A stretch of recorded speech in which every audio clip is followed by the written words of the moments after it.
Future of working people in New Zealand, not just for migrant workers who are currently in a very uncertain position awaiting a government decision and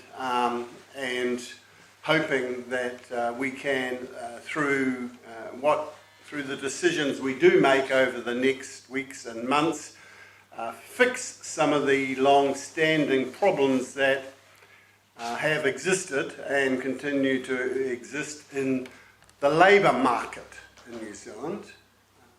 I think it is an acknowledged fact that people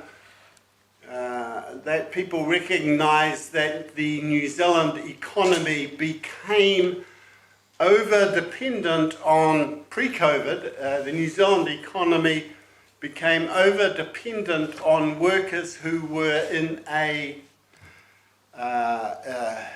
at best on many over 300,000 people who are here on temporary work visas of one form or another. Something like 15% of the workforce on some sort of temporary work visas, and most of those people, overwhelmingly, they had come in the hope of being able to transition to permanent residency at some point.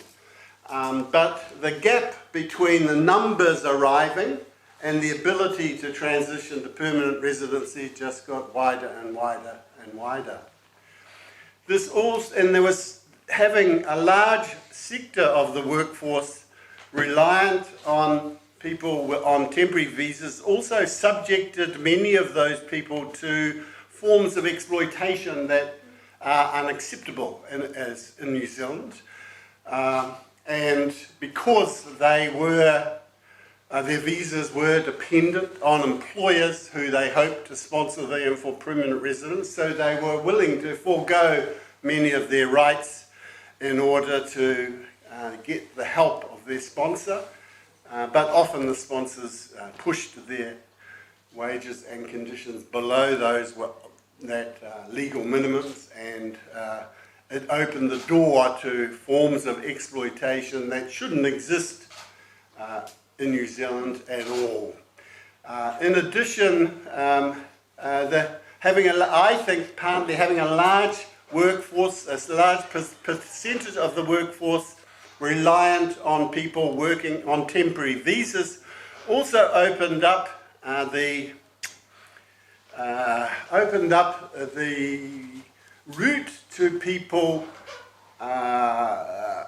being enticed here on false pretenses, even for in terms of what opportunities did exist. And so some people came here on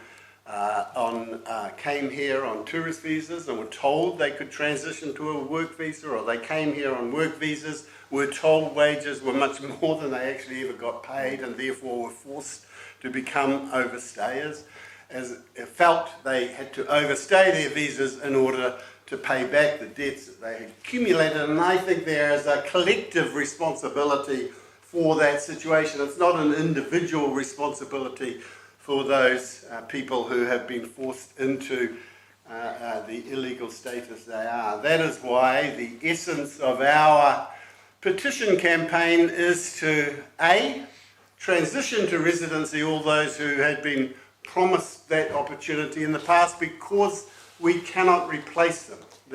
The post-COVID world, we will not be able to have over 300,000 people here on temporary visas ever again, I don't believe, for years, if not decades.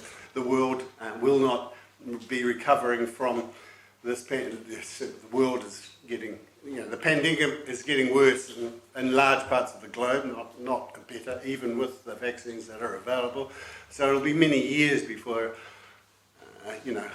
large-scale temporary migration will be able to happen again, if it should happen again.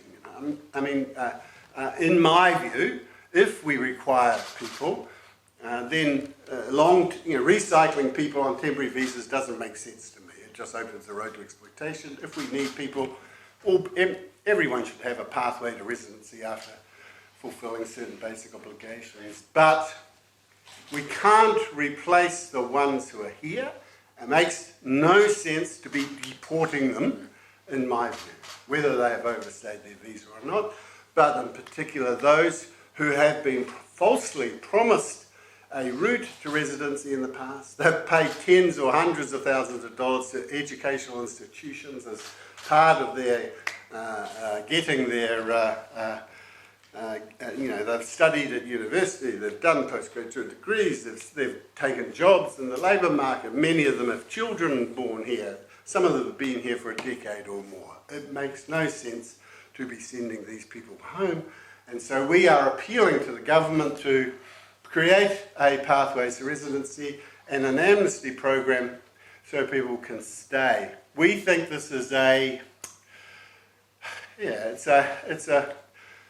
a sensible thing economically, it's a sensible thing from the point of view of social justice, and I think it is a popular view in the community. We have been petitioning, so I'll finish on this point. We have been petitioning in public, in parks and in communities and in workplaces, and there is no hostility to there's no one going, oh, send them all home. There's no one shouting about it. There's no one sort of angry and hostile to this migrant community we have among us. In fact, there's a broad and genuine understanding of the position that many of them, because I think because many of us all have family or connections or workmates who are in this situation, and so it is not a foreign or unique thing. New Zealand has 25% of New Zealand's population was not born in New Zealand. 40% of Auckland's population was not born in New Zealand. We are a migrant nation, and being kind to migrants is like the first thing that we should be doing, not being hostile. And I think there's broad community support for the proposition, and so that is why we are passing on this petition. 15,000 on this one, or more than 15,000 on this one. The Green Party, who adopted a position on this issue just less than a week ago, got over 15,000 in a few days. There's 50,000 signatures on a petition that went to Parliament calling for a broad amnesty. That just sort of seemed to, 60,000 I think it got to, it just seemed to keep rattling up on the numbers. Just people want something to happen, and this is an opportunity to fix it for many, and I think any government that does it will be re-elected forever. So I think there's a bit of self-interest could be in favour there as well. Anyway, that's by way of introduction and by way of welcome to our two Green MPs. Just before, yes, that's right. So, our two MPs. Before the rumour started.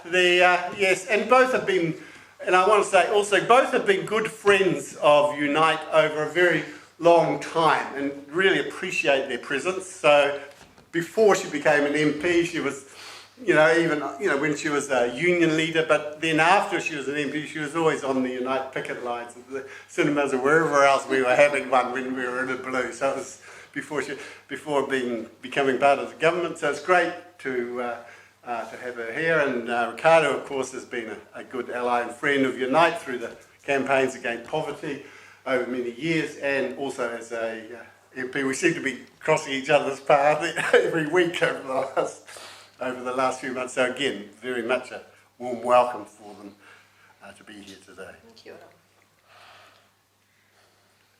You want to say a few words? Yeah, sure. Firstly, thank you for being here, Ricardo and Maya, to accept our submission and subsequently the requests that we make.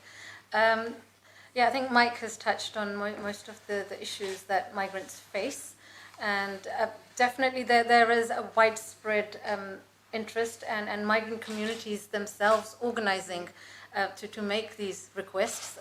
So by the way of example, in this week we've got several vigils happening around the country. So Wednesday, 12th of May in the evening, like most of centres, Auckland, Christchurch, Hamilton, Queenstown, Dunedin, Nelson, Tauranga. So, I mean, we Migrant Workers Association is Auckland-based, so we would not have been able to do that just on our own. So this is migrant communities themselves organising in those centres, you know, in their neighbourhoods. And then the big event on Thursday, 13th of May, and yeah, we understand that the House will be having a general debate around immigration.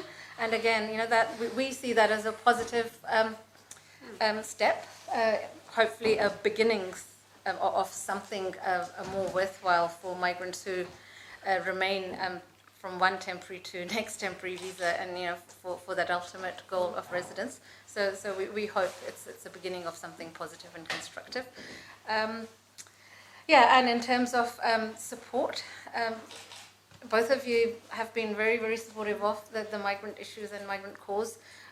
Ricardo, you know, I always quote the example of international Indian students who were being deported. Ricardo wasn't even an MP at that time, you know, as migrant himself. You're both migrants, I guess, yeah.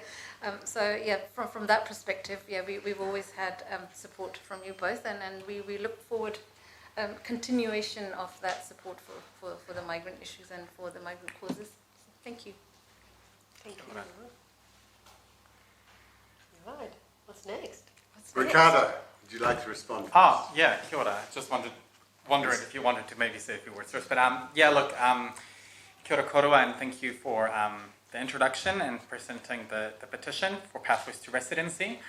On behalf of the Green Party, I just wanted to say that we wholeheartedly support the principles of this petition, and as you will know, we launched a campaign recently to overhaul our immigration system, which includes creating pathways to residency, amnesty for overstayers, decoupling visas from single employers, as well as other changes to ensure that our migrant communities can live with dignity. And I wanted to acknowledge that the nature of this petition is about recognizing the mana that our migrant communities bring with them to Aotearoa and the contributions that our migrant communities face.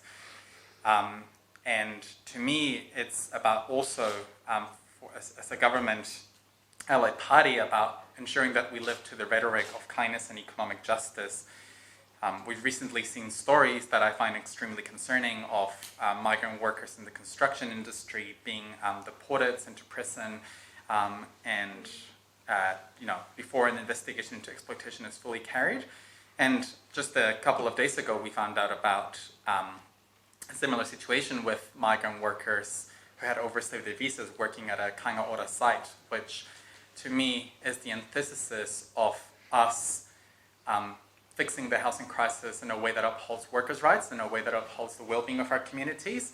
And so pathways to residency and amnesty for people who've overstayed their visas means that our workers who have contributed so much during the pandemic, who continue to contribute so much as we fix the housing crisis, are able to have their rights upheld, are not put in situations where they're exploited, and as we recover through the pandemic, that our migrant communities are able to fully participate in society. And so I acknowledge that we're having a debate this week on immigration, but I think that what the Green Party has been really clear about is that we have an opportunity in the context of the pandemic for the Minister of Immigration to use his powers, and for Cabinet to also use their powers, to bring about justice for migrants. We know that amnesty programs are not a new thing. In fact, recently as early 2000s, a Labour government initiated an amnesty program for people who overstay their visas, and we think the time is right to do a broad amnesty program right now. So it's a great pleasure to receive the petition and just acknowledge the hard work you've done in the communities, and we'll continue fighting for migrant rights inside the House. So next up is Marja, and I'd just like to just say, first of all, we have to understand the limitations there are on her as a government representative, and the fact that an announcement is going to be made next week or whenever or quite soon on this, so she can't preempt that. So it's a tough sort of position to come here and put you on the spot a little bit around this, but welcome. I appreciate it. Thank you very much. And that's probably a good clarification, but it doesn't mean that I want to shy away from my own personal views on this as well. So to talk all that's been said by all the speakers. I acknowledge also Ricardo as my colleague, and he very clearly spoke of the mana of our migrant communities, which absolutely I endorse and support. Mike talked about the level of exploitation, so that is definitely something that I feel personally that needs to be addressed. It's not just about keeping people here or getting people here, but actually making sure that they're safe and that they are in situations where they are not exploited the way that there's dreadful stories here, and also our whole system with regards to being able to address those exploitative situations where people quite often already have left the country before their cases are heard. So all of that needs to be reviewed. But so coming back to the fact that I'm also part of a government that hasn't made a decision yet, and no decisions has been made, I thought it's probably safer if I stick to some of the lines that I have, so I don't sort of wander away too much from that. Last year the government extended visas for temporary migrant workers and their families to ensure they could remain in New Zealand and work lawfully while the borders were closed. This enabled those migrants to remain in New Zealand relatively safe from COVID-19 and increased the size of the onshore workforce that could fill labour shortages created by the border closures. This was intended as a temporary measure, and most of these extensions are due to expire in the coming months. No decision has been made to further extend them. The Minister of Immigration has asked for further advice on onshore visas that will keep pressure off New Zealanders getting work while maximising the onshore workforce while the border remains materially closed. People with expiring temporary work visas and their families may be able to get a new work visa if there are no New Zealanders available to fill their role. New Zealand is always going to need migrants. They are an important and valuable part of our communities and our economy, but getting our immigration settings right has always been a balancing act. Our residence program focuses on bringing in skilled workers and business people to meet New Zealand's labour market needs in order to grow the economy, as well as supporting rights of New Zealanders to form families and fulfilling our humanitarian commitments. There are existing resident pathways for those who are currently in New Zealand on temporary work visas. The skilled migrant category in particular may be an option for those skilled workers who will contribute to New Zealand's long-term economic and social goals. The Minister has signalled a reset of our immigration system to ensure it's contributing to this government's goal of having a productive, sustainable and inclusive economy in a post-19 world. He has also signalled a review of the skilled migrant category residence visa to assess whether it remains fit for purpose to meet New Zealand's skills needs in the longer term. So very clearly that's a balancing act of the position that we're currently in. So no decisions has been made, but there are reviews and decisions will be announced. But once again, for me personally, to talk all that has been said and pledge my support to migrant communities. Thank you very much. Thank you. Thank you. Any questions from the media? Can I just grab each one of you individually for some? Sure. And if that's the case, then we'll do a little formal handover, right? Yep.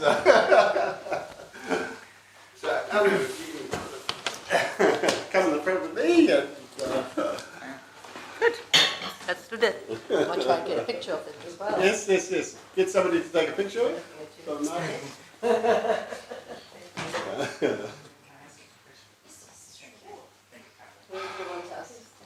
Oh, that's a big one. Yes, I don't know who. We didn't even know whether we had to print them all or whatever, but we were told we had to print them all. We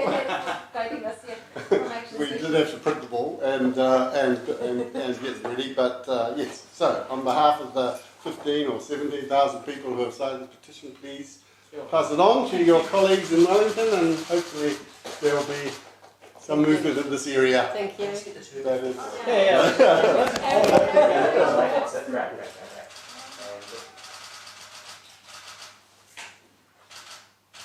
Should we turn the box? We can actually see that. Or is it there as well? Yes. That's a big bit, isn't it? Thank you. Thank you. Thank you. Oh, that's nice. Appreciate it. Thank you. All right, everyone can relax.